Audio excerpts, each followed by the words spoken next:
Terima kasih Anda masih bersama kami di Live Update. Kita beralih ke informasi selanjutnya, Saudara. Hujan deras yang melanda Kabupaten Pelalawan dan sekitarnya termasuk Kecamatan Pangkalan Kerinci mengakibatkan titik genangan air kembali muncul di Kota Pangkalan Kerinci. Bahkan banjir yang merendam beberapa lokasi di Ibu Kota Pelalawan ini semakin parah. Ketinggian air meningkat dibandingkan sebelumnya serta rumah maupun fasilitas umum yang terdampak banjir bertambah banyak. Informasi lebih lengkapnya akan disampaikan oleh rekan jurnalis kami dari Tribun Pekanbaru. Ada Yohanes Tanjung yang saat ini sudah tersambung bersama kami. Halo Yohanes. Ya, halo Firda dan semua Tribuners. Yohanes, bisa Anda jelaskan apa saja yang terendam banjir dan juga bagaimana untuk penyebabnya?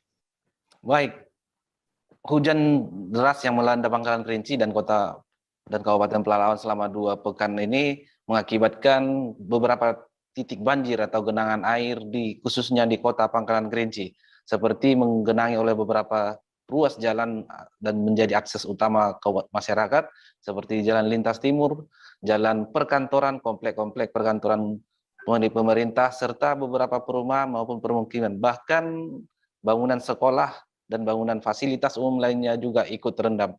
Hal ini diakibatkan oleh curah hujan yang tinggi, ditambah lagi dengan kondisi drainase dan parit yang ada di seputaran Kota Pangkalan Kerinci yang semakin mampet. Demikian juga dengan sungai-sungai yang kecil yang ada di sekitar Pangkalan Kerinci juga semakin meluap. Demikian, Firda. Yohanes, bagaimana untuk kondisi terkini dan upaya dari Pemda untuk mengatasi banjir yang merendam rumah dan juga fasilitas umum di Pangkalan Kerinci sendiri? Baik, saat ini kondisi banjir semakin surut karena memang 2 hari terakhir tidak terjadi atau tidak ada hujan yang turun di Kabupaten Pelalawan. Bahkan Pemda juga sudah menerjunkan seluruh alat berat milik Pemda, yaitu dari Dinas PUPR maupun Dinas DLH untuk mengeruk semua drainase dan parit-parit yang mampet atau yang tersumbat, serta hendak melakukan normalisasi terhadap sungai-sungai yang ada di Kabupaten Pelalawan, khususnya di Pangkalan Kerinci. Demikian, Firda. Banjir ini diprediksi akan semakin meluas karena sudah memasuki musim hujan. Adakah mungkin imbauan dari Pemda Pangkalan Kerinci sendiri untuk masyarakat di sana?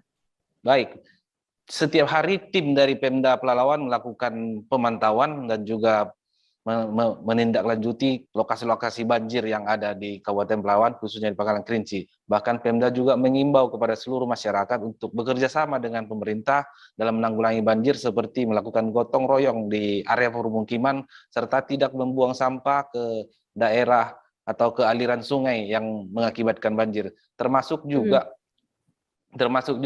menyampaikan seruan-seruan untuk tetap menjaga kebersihan di semua sektor-sektor yang ada di Kabupaten Pelalawan. Demikian, Firda.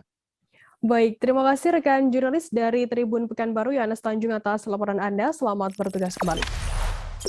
Jangan lupa subscribe, share, komen, dan like ya.